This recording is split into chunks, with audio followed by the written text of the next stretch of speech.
Bonjour mesdames, messieurs, bienvenue à Godchar, votre émission hebdomadaire d'actualité automobile. Hebdomadaire étant peut-être un grand mot parce que ça arrive de temps en temps qu'on saute une semaine, mais c'est pas grave. Alors cette semaine, on est très heureux de vous accueillir, d'autant qu'on a une semaine assez chargée. De mon côté, moi je vais vous parler de la première partie d'un essai d'un véhicule qui a plutôt mauvaise presse, le Mazda MX-30 100% électrique. Et moi, je vais vous parler d'un pays qui a beaucoup de mauvaise presse. Je vais vous parler de véhicules grecs, donc on n'en a pas beaucoup parlé, mais ça existe. Je vais vous parler de ma visite au Hellenic Motor Museum à Athènes. Moi, c'est William Bouchard. Et moi c'est Marc Bouchard et vous écoutez Godchar.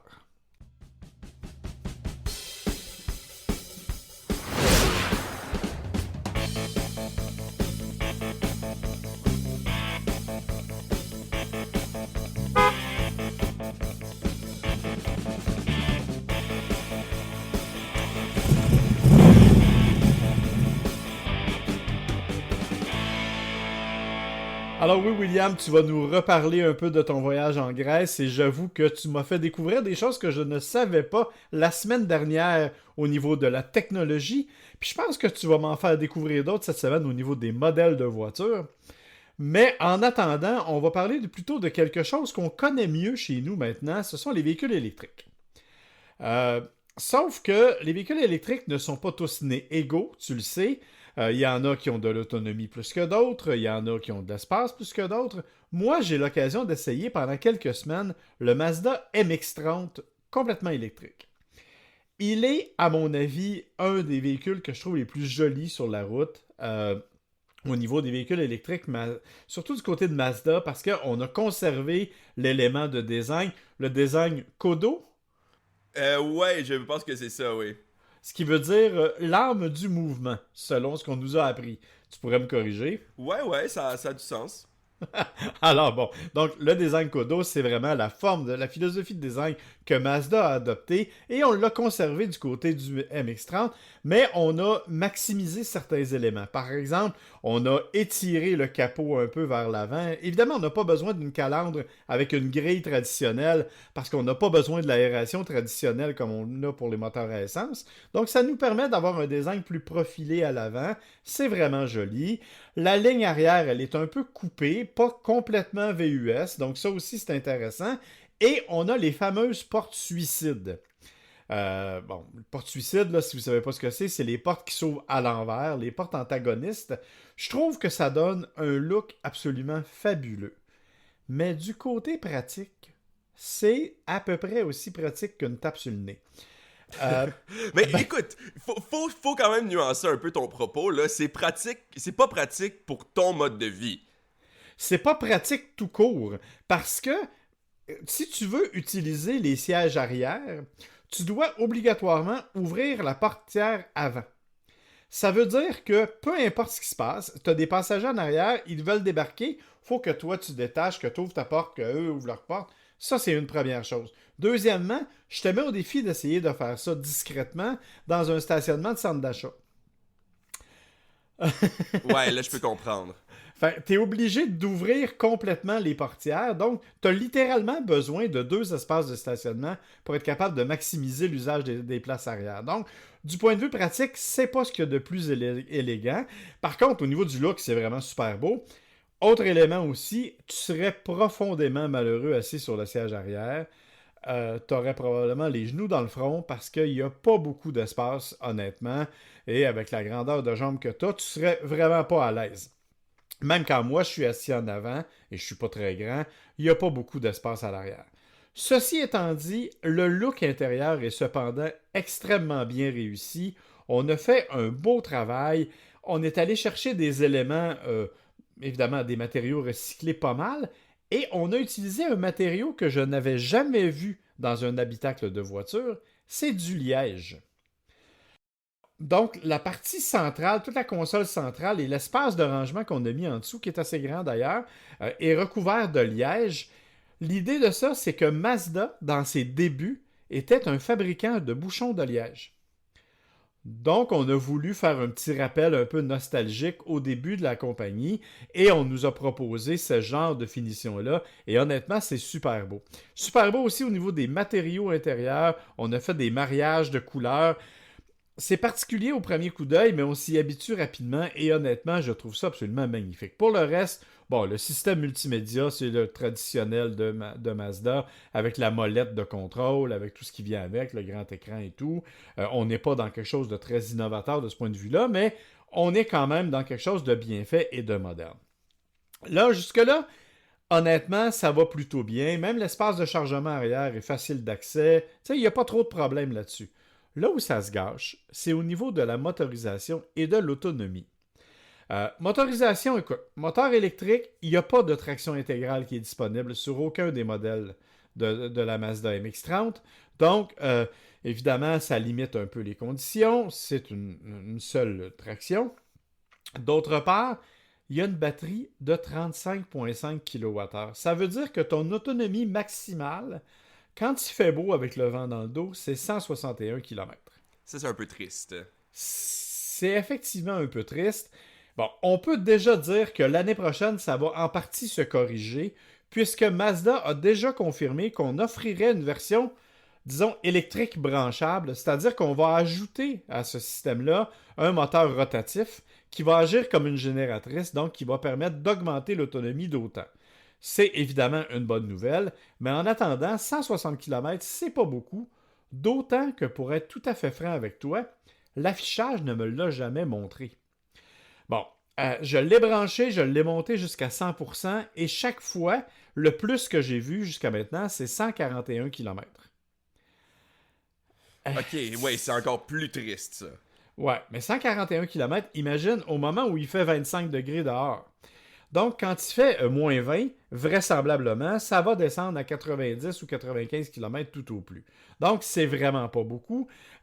Ça manque un peu. Évidemment, chez Mazda, on nous dit oui, mais c'est une deuxième voiture. C'est pas une voiture qui est faite pour l'usage principal. C'est une voiture urbaine.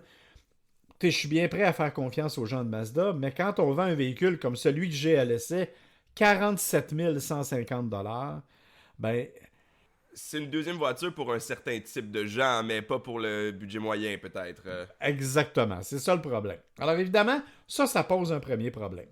Ceci étant dit, j'ai conduit la voiture pendant une semaine et demie et je suis obligé de te dire qu'elle m'a quand même surpris. Surpris d'abord parce que pour le moment, bon, tu connais les péripéties, mais je vais les raconter à un moment donné, mais j'ai finalement une borne de recharge depuis moins de 24 heures. Mais auparavant, j'étais limité avec une prise 120 dans le mur, comme d'habitude. Et avec une Mazda comme celle-là, si tu la branches, c'est bon, ça prend de 10 à 12 heures sur une prise 120 pour faire le plein complètement. C'est viable parce que tu peux le faire la nuit, mais évidemment, c'est préférable d'avoir une borne de recharge au moment où là, ça prend 2 heures et demie à peu près. Donc évidemment, c'est plus pratique. Moi, je l'ai rempli avec le 110. Elle m'a affiché 139 et 141 km les deux fois où je l'ai chargé, ce qui n'est pas beaucoup. Par contre, en roulant en ville, je me suis rendu compte que l'affichage ne correspondait pas à la réalité. C'est-à-dire que j'ai fait quand même 27 km au total de déplacement, mais je n'en ai perdu que 8 selon l'autonomie du véhicule. Ben, ça veut dire que au moment du freinage, au moment des ralentissements, le véhicule est capable de recharger, d'aller récupérer une bonne partie de l'énergie perdue, et donc est capable de se recharger au fur et à mesure, va donc permettre de faire complètement l'autonomie de 160 et même de 170 km probablement, si on le fait en ville surtout. Évidemment, quand on embarque sur autoroute, ben là, c'est un autre débat. Là, ça baisse beaucoup plus rapidement. Et évidemment, l'essai au fur des prochaines semaines va être plus tourné vers ce genre d'essai-là aussi. Donc, un usage plus combiné entre l'autoroute et la ville. Et on verra ce que ça va donner. Mais pour le moment, je dois dire que la première fois que j'avais essayé le véhicule, j'avais été déçu parce qu'il faisait froid et que j'avais pas pu profiter au maximum. Mais actuellement, c'est vrai que le prix est très cher. Hein, on ne se cachera pas. Là. Pour un deuxième véhicule, c'est très cher. Mais en termes de performance, en termes de capacité de recharge, en termes de douceur de roulement, en termes de plaisir de conduite, on parle d'un véhicule qui a à peu près 145 chevaux quand même, 200 livres-pieds de couple à peu près. Donc, ça donne des accélérations qui sont notables, pas spectaculaires. Là, je veux dire, j'ai pas perdu mon dentier sur le siège en arrière là, quand j'ai accéléré. Ce qui est une bonne nouvelle en soi, tu me diras, mais... C'est quand même bien, oui. Mais donc, c'est largement suffisant pour les besoins et c'est d'une bonne douceur et c'est silencieux évidemment, même s'il y a un bruit simulé de moteur, si tu veux, quand tu accélères, là, ça te donne quand même un habitacle assez confortable, assez silencieux. Donc, j'ai beaucoup apprécié. Sauf que je suis obligé de dire, en sachant que l'autonomie n'était pas grande, que j'ai passé plus de temps à surveiller mon autonomie qu'à surveiller la vitesse à laquelle je roulais. Donc, évidemment, avec l'habitude, je vais probablement être en mesure de mieux mesurer ça, mais pour le moment, j'ai vraiment pas été déçu du véhicule, sauf qu'il faudrait qu'il soit 12 000 $ moins cher. Pour Là, être ce serait un vrai second véhicule. Là. C'est ça, exactement. C'est qu'à 47 150 $, plus transport, préparation, plus tout ce que tu voudras, c'est vraiment dispendieux comme deuxième véhicule, mais il est beau, il est joli, il est silencieux, il est agréable à conduire. Reste à voir maintenant si dans 2 ou 3 semaines, quand je ramènerai le véhicule, je me serai davantage habitué à cette autonomie-là et je pourrai l'apprécier davantage. Mais là, tu vois, j'ai déjà un premier problème parce que la semaine prochaine, on a un couple d'amis qui part en voyage qui nous a demandé d'aller les reconduire à l'aéroport. Et l'aéroport de chez nous, c'est 71 km. Fait que tu peux pas y aller avec juste un plein... Ben, là, la question, c'est, ça fait 142 km aller-retour. Est-ce que je prends le risque ou pas en récupérant de l'énergie par bout? Je le sais pas. Ferme l'air climatisé. Ouais, pas de musique. Objectivement, moi, je le ferais peut-être. Mais comme je serai pas seul dans la voiture, évidemment, ça me tente un peu moins de déplaire au monde qui vont être avec moi, puis d'être obligé d'attendre 45 minutes quelque part branché sur une borne rapide pour être sûr de me rendre. Là. Fait tu vas peut-être pas revenir. Ouais, c'est ça. Fait qu'en tout cas, j'ai pas pris la décision encore à savoir si je prenais le risque ou pas, mais c'est une des limites, évidemment, que je connais déjà dès le départ. Donc, on verra ce que ça va donner, bien entendu. On va en reparler d'ailleurs, là, parce que je l'ai encore pour 2 ou 3 semaines, donc j'aurai l'occasion. Et j'aurai l'occasion de vous raconter les péripéties de ma borne de recharge qui est finalement arrivée. D'ailleurs, je remercie Beck Technologies. On va aussi reparler de Beck Technologies au cours des prochaines semaines, parce que c'est une entreprise québécoise qui se spécialise dans l'installation et la vente de bornes de recharge, mais qui sont en train de développer leur propre borne. Et c'est d'ailleurs celle-là que je devais avoir, la borne faite par Beck Technologies. Mais bon, ils ont des petits soucis d'homologation au niveau du gouvernement du Québec. Fédéral, c'est acquis, mais ils attendent la réponse au niveau du gouvernement du Québec. Donc, ils ne peuvent pas la commercialiser pour le moment. Puis comme j'en avais besoin rapidement, on m'a fourni une borne heavy duty en attendant. Mais donc, on aura l'occasion de parler avec Silvio Proto, qui est le président de Beck Technologies, qui se développe un peu partout au Québec. Hein. Et leur façon de faire, c'est qu'ils vendent la borne et ils ont des ententes avec des électriciens installateurs un peu partout. Donc, tes appels, c'est comme une espèce de centrale, si tu veux te faire installer une borne. Donc, on aura, comme je te dis, l'occasion de leur reparler au cours des prochaines semaines. D'ailleurs, je voulais juste avant de passer à la Grèce, je voulais juste aller au Japon quelques minutes. Ça veut effectivement dire l'âme du mouvement, sauf que j'avais jamais entendu cette prononciation-là pour le kanji de âme. Mais je suis allé sur leur site en japonais, puis c'est quand même intense, là. Je sais pas s'ils sont aussi intenses dans la version, disons, francophone ou anglophone, là, mais apparemment que leur philosophie de design, c'est de donner une âme, d'offrir la vie à leur voiture. Donc, construire je vous lis un petit peu, là. Construire un véhicule vivant, ça ne veut pas dire simplement tracer une forme superficielle, mais c'est plutôt un défi pour donner à la forme le pur sens de la vie, qui n'est pas seulement limité à la forme du véhicule. Écoute, je suis pas du tout étonné parce que Mazda nous a toujours présenté leur philosophie. C'est extrêmement important pour Mazda, l'appartenance à la philosophie japonaise à plein de niveaux. Ils font toujours des références à ça dans tous leurs modèles. Évidemment, là, ma connaissance de la culture japonaise n'est pas assez grande pour pouvoir te ramener tout ce qu'ils nous ont dit, là. Mais la philosophie de design en est un exemple. Le fameux Jimba Itai, dont tu m'as largement parlé sur la prononciation. Itai. Bref, ça aussi, c'est extrêmement important parce qu'on nous dit que c'est ça qui a servi de base au design de la Mazda Miata MX-5 dès le début. Et c'est ça qu'on continue de perpétuer. Et souvent, on va reprendre aussi des éléments de finition qui sont propres à la culture japonaise, certains designs, certaines lignes, certaines particularités. Donc, Mazda est extrêmement fier de son héritage japonais et ils le font sentir dans beaucoup, beaucoup de choses, notamment dans les descriptions. Et oui, ça m'apprend comment prononcer du japonais, merci William. Mais, Ça fait mais, plaisir. ouais. Mais c'est aussi vraiment toute l'explication qui vient avec. Et ça, je pense que c'est. Ils sont vraiment très forts là-dessus. Là. Ils aiment beaucoup ça. Ceci étant dit, on va passer du japonais au grec, mon cher, et on va te laisser aller avec ta visite du musée. Oui, ben j'ai fait une petite blague en disant, oh, désolé, j'ai fait une petite blague en disant qu'il y avait mauvaise presse comme pays, mais c'est pas nécessairement que le pays en soi a une mauvaise presse, mais plutôt que les véhicules qui en sortent, est-ce que vous les connaissez? En tout cas, pas moi. Euh, et je Moi non crois plus. pas mon père non plus, non, c'est ça. Pas du tout.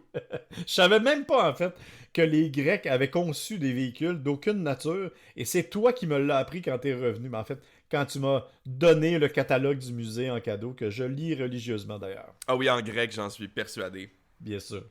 Mais en fait, je vais commencer par parler des véhicules qui sont pas grecs, mais plutôt des véhicules qui ont là-bas, parce qu'en fait, c'est une grosse collection, là, c'est le Hellenic Motor Museum, qui se trouve en plein cœur d'Athènes. C'est une collection partie par un monsieur qui faisait juste aimer les voitures. Au départ, il y en avait une dizaine, puis là, aujourd'hui, il y a plus de 325 voitures dans sa collection. Bien sûr, elles sont pas toutes exposées, là, parce que c'est quand même beaucoup, 325 véhicules, mais il en expose à peu près 125, puis il change d'exposition une fois par année. Et vraiment, il y a de tout, là. On part en 1904 avec une Ford Model N. Puis on termine ça là, dans les années 90 avec des modèles, des Ferrari, des Lamborghini, avec des courbes un peu plus modernes, disons, des modèles qu'on reconnaît un petit peu plus peut-être que les vieilles Lincoln des années 20. Mais la plupart ont été acquises simplement dans des enchères, là, surtout au Royaume-Uni. Mais il y en a qui ont des histoires assez intéressantes qui sont reliées directement avec la Grèce, notamment une vieille limousine Lincoln qui était utilisée comme taxi dans la ville du Pirée. Donc ça, c'est le port qui est juste à côté de la ville d'Athènes. Donc c'est le port même, Athènes ancienne, c'était là que les bateaux partaient. Mais il y en a qui ont des histoires un peu plus étranges encore que juste être un taxi. C'est le cas notamment d'une Sport Roadster, donc une Lincoln Sport Roadster modèle L151, donc de 1927. Ce qui est vraiment intéressant aussi, là, c'est que tous les véhicules ont une petite fiche technique à côté qui nous indique leur vitesse maximale. Donc ça, c'est 120 km/h, quand même, pour un véhicule des années 20. Et ils en ont fait seulement 291 de ce modèle précis-là. Et ils ont retrouvé ce modèle-là enterré en arrière d'une usine à Singrou. Donc, c'est... T'es en train de me dire qu'ils ont trouvé la voiture enterrée complètement en Grèce, un modèle Lincoln qui a été fait à 300 exemplaires. Oui, c'est ça, exactement. Alors, Singrou Fix, c'est le nom d'une station de métro à Athènes. Donc, c'est un petit quartier d'Athènes un peu à l'extérieur. Et en fait, ils l'ont retrouvé, disons, à demi enterré, là, selon leur description, mais quand même enterré en arrière d'une usine. Donc, Mais est-ce qu'on sait comment elle est arrivé là ou c'est ce qui est magnifique, en fait. Non, pas du tout. Pas du tout. C'est quand même assez intéressant, mais il y en a plein comme ça, là. Il y en a une autre aussi qui a été conduite. Ça, c'est une Alvis 1260 Beetleback, que j'avoue que je ne connaissais pas du tout, mais c'est un véhicule de 1931, 104 exemplaires seulement. Et en fait, la raison pour laquelle elle est intéressante, c'est parce que dans les années 90, c'est littéralement le fondateur du musée qui l'a conduite dans un rallye, en fait, sur l'île de Rhodes. Et okay. il l'a conduit littéralement lui-même. Et voilà, en fait, il a eu la première place. Ils disent première place overall. Donc on se doute que c'est probablement pas dans toutes les étapes, là. Mais il a quand même réussi à avoir la première place avec son véhicule de 1931 sur l'île de Rhodes. Donc quand même, hein, c'est plutôt intéressant. C'est un certain monsieur Théodore Charagionis. Bien sûr. Oui. J'aurais pu te le nommer. Exact, c'est ce que tu disais, hein. Mais en fait, ce qui est vraiment intéressant, ce sont les véhicules qui ont été construits vraiment en Grèce. Certains qui ont été aussi designés en Grèce, mais ça, c'est un petit peu plus rare en fait. Vous vous en douterez, la Grèce n'est pas un gigantesque marché en termes d'automobile. Au début du siècle, au début du 20e siècle, c'était vraiment les Américaines, les Britanniques qui étaient populaires, mais éventuellement, en fait, il y a certaines compagnies qui ont disons, construit des usines, surtout là, des compagnies extérieures qui ont construit des usines en Grèce et qui ont construit leurs véhicules là-bas. On parle entre autres de la Willys Whippet 6 Roadster. La Willys Whippet, oui. Ah ouais. Bien sûr, un autre modèle bien connu, évidemment. Oui, en fait, le modèle spécifique date de 1929, donc lui, il n'a pas été construit en Grèce, mais c'est intéressant de savoir que dans les années 30, les Willys étaient assemblés en Grèce, donc il y avait une usine d'assemblage en Grèce dans les années 30 de la Willys Whippet Roadster. Je le répète parce que ça me fait bien rire. Mais oui, c'était à Thessalonique, en fait, au début des années 30, puis ensuite, en 1938, ça a été déplacé à Athènes. Donc ça, c'est plutôt intéressant. Mais vraiment, celle que je voulais te parler, là, c'est la Tsène Tonako. Alors ça, c'est la seule qui est vraiment 100% grecque. Il y en a quelques autres après qui sont un petit peu grecs, disons, là, que je vais vous parler. Mais celle qui est vraiment 100% grecque, c'est la Tsène Tonako. Et ça vaut la peine d'aller voir la photo sur Internet, là, si vous avez le temps. Faites la recherche. Gab, si tu permets, William, j'aimerais ça que je sais que tu en as pris des photos au musée. On les mettra sur la page de notre podcast sur Facebook. Les gens pourront les voir si tu veux. Parce que, honnêtement, tu m'en as envoyé quelques-unes et ça m'a un petit peu pris par surprise. Là. Oui, absolument, ça va me faire plaisir. En fait, je pense que tu les as même déjà, mais ça va me faire plaisir de les mettre sur la page Facebook. Mais même à ça, allez regarder l'histoire de ce véhicule-là sur Internet parce que c'est quand même assez intéressant. Finalement, malheureusement, ça n'a pas été produit à grande échelle, mais c'est un véhicule prototype à 3 roues, en fait, donc qui est un peu comme un Spider, là, donc avec 2 roues à l'avant, une roue à l'arrière. Puis c'est orange vif. Ils ont fait leur prototype orange vif et c'est triangulaire. Je sais pas comment le décrire autrement. C'est vraiment fait comme, je sais pas moi, vraiment un morceau de fromage de dessin animé, là. Puis en fait, c'est un 2 portes, 3 roues avec les 2 phares en avant qui ressortent un peu comme des yeux globuleux. Et c'est, voilà, disons que la vitesse maximale de la Tsène Tonako est de 50 km/h. OK, fait que c'est un petit véhicule très urbain, mettons. Là. Oui, ben en fait, faut comprendre que, bon, j'imagine que si t'étais dans la ville d'Athènes ou de Thessalonique, t'as pas vraiment grande route à faire à l'extérieur de la ville, hein. C'est quand même assez dense comme région. Ils disent que c'est un petit peu inspiré là, des Citroën 2CV, là. Ouais.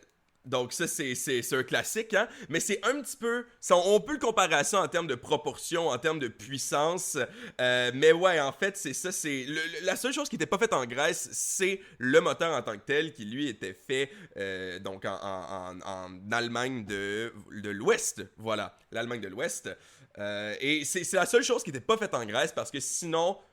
toute la carrosserie, le design, le prototype, tout ça a été construit directement en Grèce, mais en gros, c'est plus comparable à, disons, un scooter que vraiment une voiture. Ce qui est intéressant, par contre, c'est que avec le prototype, en fait, ils avaient prévu, premièrement, d'en construire plus qu'un prototype, ce qui n'a pas eu lieu, mais surtout, ils avaient prévu un deuxième modèle qui était électrique, avec 4 roues, et en fait, ils avaient prévu même d'avoir des panneaux solaires à l'extérieur. Wow, OK. En quelle année, ça? Ça c'est l'année... En fait, j'imagine que c'est 1980 pour le prototype, mais j'imagine que ça l'a été un petit peu plus long après la phase de design, là. Mais ouais, c'est ça, c'est les années... en 1980, donc début des années 80. Puis, on pensait déjà aux voitures électriques. Et en fait, même avant ça, ce qui est vraiment intéressant, c'est qu'il y avait aussi la Enfield E8000. Donc, ça, c'est une compagnie, en fait... Qui vient de Londres, donc c'est pas vraiment 100% grec, mais en fait, eux autres, dès le début des années 60, donc la E8000, plutôt le milieu des années 60, mais la E8000, c'est de 1968, mais ça a commencé un peu avant, ils faisaient des voitures électriques dans les années 60. OK. Qui était vendue en Grèce? Je crois que celle-là, ils en ont fait un petit peu plus, oui, en effet. Eux autres, ils en ont produit 112, donc un tout petit peu plus. Le modèle lui-même date de 73 à 76, là, ils savent pas exactement quand, mais oui, c'est ça. Et en fait, éventuellement, ça a été acheté par les frères Goulandris, qui sont des magnats du transport grec. Donc, un classique, hein, on dirait que c'est ça, toutes les compagnies grecques riches, ils font du transport maritime, mais ils ont racheté en fait la compagnie Enfield et ils l'ont fait construire éventuellement en Grèce.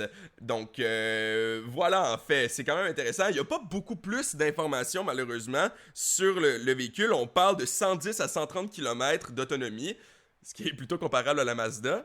Ouais. Avec une vitesse maximale de 80 km/h. Donc là, un petit peu moins quand même que la Mazda. Mais quand même, c'est intéressant de savoir là, qu'on avait un moteur 48 volts déjà dans les années 70. Ben oui. C'est étonnant quand même que ça a été commercialisé, mais moi, c'est la première fois que j'entendais parler de ça. Là. Je connaissais pas du tout ce modèle-là, pas du tout. Ben écoute, c'est quand même intéressant ce que j'ai pu découvrir là-bas. Il y en avait une autre aussi, il y avait la Alta 200 qui, elle, est un petit peu avant. Donc on parle 1968-1974. Alors ça, c'est un modèle allemand. C'était pas un électrique, celle-là, malheureusement. Mais quand même, là, c'est un autre véhicule qui était construit en Grèce. Donc, il y avait quand même plus de véhicules construits en Grèce qu'on pourrait le croire, hein? C'est Ouais. plutôt étonnant. C'est vraiment pas un pays que j'aurais associé à la construction automobile. Là. Tu sais, tu me parles de l'Italie, tu vas me parler de l'Allemagne, tu vas me parler de la France, de l'Angleterre, ça va. Mais la Grèce, honnêtement, j'aurais jamais associé ça à la construction automobile. Ben, puis ils font les trois véhicules qu'ils ont au Hellenic Motor Museum. J'imagine que c'est pas l'ensemble des véhicules qui ont été produits en Grèce, là, je suis sûr qu'il y en a d'autres. Mais quand même, ils ont un choix assez intéressant parce que la Alta 200 aussi, c'est une 3 roues, en fait. Exactement pareil que la Zentonako, donc 2 roues à l'avant, une roue à l'arrière. Puis deux des modèles qui sont ou du moins qui étaient planifiés pour être des électriques ou qui étaient électriques. Donc c'est quand même plutôt étonnant les modèles qu'ils ont là-bas. Là. On s'entend que c'est pas les Ford Model T, les Ferrari de ce monde, là, c'est pas les choses qu'on connaît, mais quand même, on voit qu'il y a une certaine envie d'innover de ces pays-là, probablement pour un mode de vie qui correspond plus voilà, au mode de vie grec qu'à celui qu'on peut avoir dans un pays où il faut se déplacer un peu plus. Ouais, puis tu l'as mentionné quand t'en as parlé précédemment aussi. Tu sais, circuler à Athènes, c'est pas nécessairement la chose la plus simple au monde si tu connais pas l'endroit. Et les rues sont particulièrement étroites, comme c'est souvent le cas dans les vieilles villes européennes. J'imagine qu'on avait besoin d'un plus petit véhicule. Parce que tu sais, te promener avec un Thunderbird dans ces rues-là, ça aurait probablement été un peu compliqué, là. Ben écoute, pour te donner une idée, même les taxis d'aujourd'hui, il y en a des fois qu'il faut qu'ils reculent un peu pour réussir à bien prendre le coin parce que les rues sont trop étroites, les angles sont trop étranges. Donc ouais, effectivement, j'imagine que ça fait partie de ça. Puis aussi, il y a une grosse culture de la motocyclette là-bas, hein? Une grosse culture du scooter, moto, tout ça là, sur la rue. Donc je pense que ça doit aussi être un petit peu inspiré de ça, considérant qu'on parle de véhicules qui sont pas très puissants, qui sont pas très larges, qui sont pas très longs non plus, des deux places. Donc, je pense qu'effectivement, on est plus dans un mood, si tu me permets l'expression, là, de motocyclette que vraiment de véhicules Ford classique 1960, là, tu comprends? Même les Mustangs, là. Puis pourtant, il y en avait visiblement, hein, parce qu'il y en a plein des véhicules dans ce musée-là, là, je pourrais vous en parler pendant des heures, mais il y en avait des véhicules qui étaient grecs, des véhicules des Américaines, des Allemandes, des Britanniques, vraiment un grand choix de véhicules, une grosse collection de Ferrari, j'ai été surpris. D'ailleurs, je crois que c'est une Ferrari. Ah, j'aurais dû sauvegarder la photo, mais il y en a une autre, une dernière là, que je voulais vous parler parce que ça me fait trop rire. Alors, c'est une Ferrari ou une Maserati, je m'en souviens plus, mais une italienne qui a été retrouvée en fait en pleine Athènes, abandonnée. Donc, c'est une Ferrari des années 60, si je me souviens bien.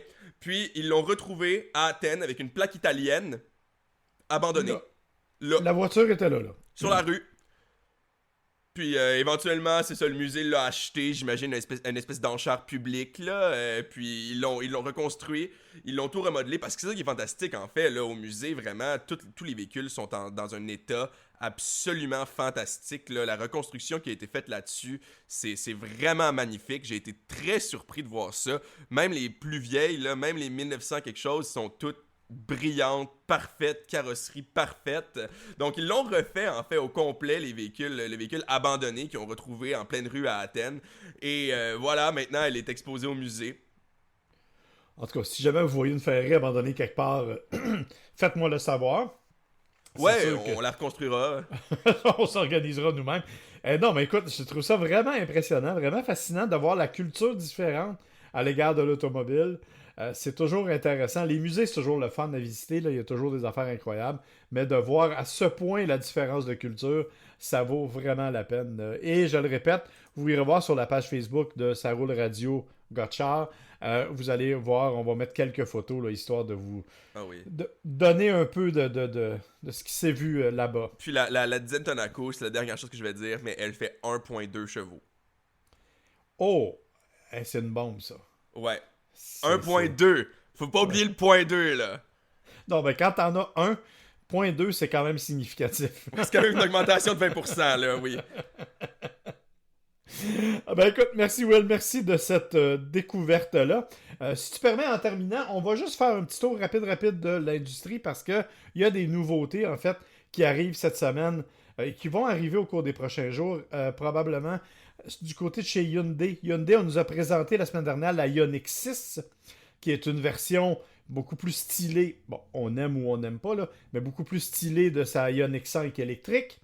Donc, ce sera la prochaine étape. Mais on nous dit que dès la semaine prochaine, du côté de Hyundai, on va présenter 2 nouveaux modèles. Et là où c'est intéressant, c'est que on a annoncé qu'on abandonnait le Veloster N. Bon, tu connais maintenant les N, tu as conduit la Kona et l'Elantra N. Le Veloster, lui, est complètement abandonné, le Veloster N, cette année. Mais on pense arriver, en tout cas, les rumeurs veulent que ce qu'on va nous présenter, ça va être une Ioniq 5 N. Donc, une version de performance de la voiture électrique. Ça semble être quand même commun hein, chez les manufacturiers. On en parlait de Subaru la semaine dernière. Ouais, qui voulaient faire le même principe avec les STI. Ben, c'est ça, je pense qu'à un moment donné, ils veulent vraiment tirer le plus large possible. Donc, aller chercher ça. Autre nouvelle dont il faut parler, parce qu'on est dans le monde électrique, évidemment, Rivian, le fameux constructeur de camionnettes, qui a confirmé que ses premières livraisons au Canada seraient faites en novembre 2022. Donc, dans quelques mois, on sait que déjà Ford a commencé les livraisons de son Ford Lightning. Donc, les camionnettes pick-up, ça devient de plus en plus une réalité au niveau électrique. Et VinFast, qui est le constructeur vietnamien, qui a confirmé, d'une part, une entente avec une compagnie où ils vont avoir des batteries à électrolyte solide à compter de 2024. C'est une bonne nouvelle parce que du point de vue environnemental, c'est moins dommageable. D'autre part, ça brûle moins, semble-t-il. Et d'autre part, ça permet surtout d'avoir des batteries plus légères, plus petites, avec une autonomie plus grande. Et là, on nous dit qu'ils voudraient même ajouter une camionnette à leur portfolio du côté de chez VinFast. Donc, la prochaine étape du développement des voitures électriques, ce sera vraisemblablement la camionnette. Reste à voir évidemment quelles seront les capacités réelles. On sait que le Lightning est capable de remorquer 10 000 livres, mais on ne sait pas ce que ça donne au niveau de l'autonomie, bien entendu. Alors, c'est pas mal les nouveautés qui s'annoncent cette semaine. Il y en aura d'autres évidemment, mais on pourra y revenir plus tard. Sur ce, mon cher, je te remercie de m'avoir servi de guide au musée hellénique. Ça m'a fait plaisir, c'est pour ça que je t'ai acheté le catalogue. Oui, c'est ça. Catalogue et une tasse, je dois le préciser, dans laquelle je bois mon café le matin maintenant. Le pire, c'est que c'est bien fait, hein? C'est très bien fait. J'avoue que je m'attendais pas à grand-chose, puis j'ai eu énormément de plaisir, donc je te remercie de m'avoir laissé en parler dans le podcast. Oui, parce que faut préciser que William a visité à peu près tout ce qui se fait comme musée en Grèce, hein? Mais que ta copine était peut-être un peu moins encline à aller visiter le musée de l'auto, par exemple. Ben, faut dire que, en tant qu'étudiant d'études classiques, disons que j'étais un petit peu plus...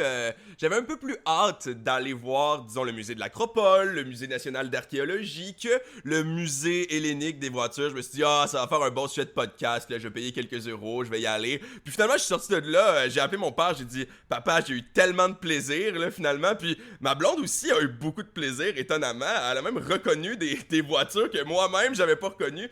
Donc, ouais, effectivement, on a eu beaucoup plus de plaisir que prévu. Donc, si jamais vous allez en Grèce, vous aimez les voitures, faites le détour, c'est pas super cher, ça vaut la peine. Allez-y une journée de semaine, il y a personne, vous allez pouvoir voir toutes les voitures, lire ça pendant des heures. Franchement, j'avoue que j'ai beaucoup aimé mon expérience, donc je te remercie encore une fois. puis on se reparle d'un autre sujet qui est pas grec la semaine prochaine. Ouais, effectivement. Alors, évidemment, on va mettre les photos sur notre page Facebook, je vous l'ai dit. En attendant, on vous invite à nous poser vos questions, bien sûr, sur nos pages Facebook, Marc ou William, bien entendu, à titre personnel. Et vous pouvez nous rejoindre à gotchar.podcast@gmail.com si jamais vous avez des questions. Sinon, bien sûr, on vous invite à aller nous écouter soit sur le site marcbouchard.ca, soit sur toutes les plateformes de diffusion, les Spotify, Apple Podcasts de ce monde. Donc, on vous invite, bien sûr, si vous aimez ça, à nous faire des commentaires, à nous donner des bonnes évaluations. Ça nous aide, bien entendu. Si vous aimez pas ça, dites les commentaires, mais donnez pas l'évaluation. C'est ça, exactement. Ouais, c'est pour ça l'email, tu vois. C'est que s'ils aiment ça, ils peuvent le dire publiquement. S'ils aiment moins ça, qu'ils nous écrivent, on va le prendre pareil. Non, mais bon. Alors là-dessus, mon cher William, je te remercie beaucoup et je te dis à la semaine prochaine. À la semaine prochaine.